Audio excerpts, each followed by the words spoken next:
Commander. So I'm just going to give you some initial details about an incident that unfolded here on 54th Street earlier today. At about 10 to 11, members from the 114th Precinct responded to a call of a male shot here at 3131 54th Street. Two uniformed members in a marked police vehicle responded. As they responded, they met with a male, 48 years old, who informed the officers that he was shot. He gave the officers a little information about what happened, and he also told the officers that the person who shot him lived in the apartment building 3131 54th Street in apartment 6J. Our officers responded upstairs. They entered the building. At some point while they're in the building, a male comes out the window of apartment 6J and fires at least one round. Our officers respond. They make it to the 6th floor. Once they get to the 6th floor, they encounter the male. One of our uniform officers discharges his weapon at least 3 times at the male. We do not believe our officer hit the male. The male responded. He ran back into his apartment. He barricaded himself inside, and he remained in there. Our emergency service unit responded. More members from the 114th Precinct responded. Our strategic response group responded. They were able to secure the building. They were able to clear out any other civilians to make sure that everyone was safe. Our initial male that was shot, we were able to get him to a local hospital. And at this point, our emergency service and our technical assistance and response unit, through negotiation skills, through our use of technology, started to work on the suspect. They stayed at the apartment. We were able to get our drones up to get a better view of the apartment, to see what was inside. And at some point, we made a decision to put a camera into the apartment. As we were putting the camera in the apartment, we heard a gunshot from the apartment. And with the use of our camera, we saw the male laying on the floor. He was yelling for help. Our officers were able to get him to relinquish his firearm that he still had in his hand. And then our emergency service unit was able to move in, put him in custody, and we removed him to a local hospital. We don't know his condition just yet. He was moved a little while ago. Our male who was initially shot, he went to surgery, he's out of surgery, and none of our officers were hurt.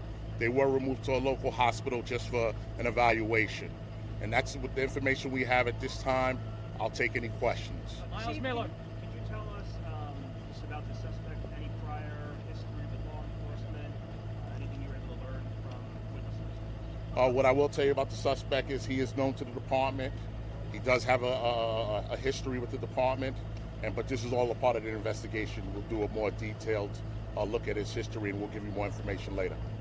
All right, Nicole Johnson. Chief, were you able to assess how this started? Was there a dispute between the 2 men? Yes, from our initial investigation, we still have more to do, but we believe there was some kind of dispute between our suspect and the person who was shot. We do believe they both live in the same building.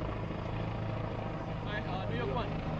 Any other prior incidents in this building involving this particular suspect? At this time, we don't know. It'll be a part of our investigation, with force investigation. Anthony Carlo. Chief, just to elaborate on the male suspect who was shot. So the camera enters the apartment, officers hear a gunshot, and then they enter, and the suspect is wounded on the ground. Where is he wounded? And also, it's your belief that he obviously shot himself? It is our belief he shot himself. He has a gunshot wound to the chest.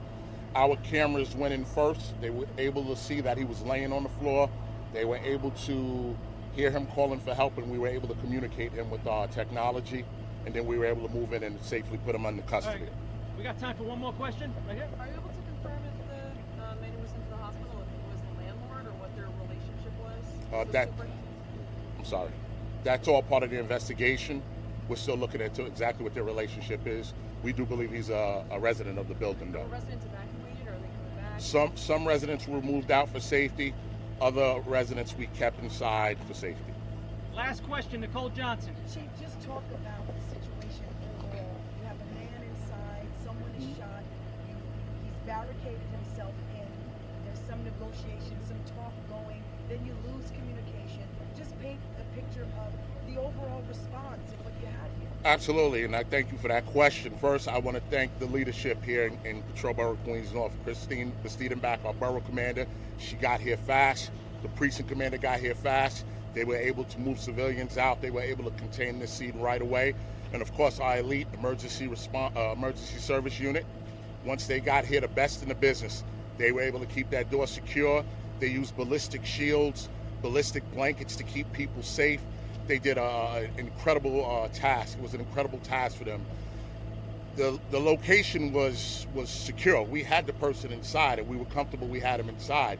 But we had to worry about other people, bullets going through walls, bullets coming out of windows. And our emergency service unit did an excellent job with their equipment, ballistic equipment, getting people to safety. And of course, our TARU unit, our technical assistance and response unit, they were able to use drones. We were able to use cameras. I enrolled out DigiDog. We were able to use all this technology to make sure that no one else got hurt. And unfortunately, the suspect hurt himself. But he's at the hospital now. Hopefully he survives. And, you know, another day for the NYPD.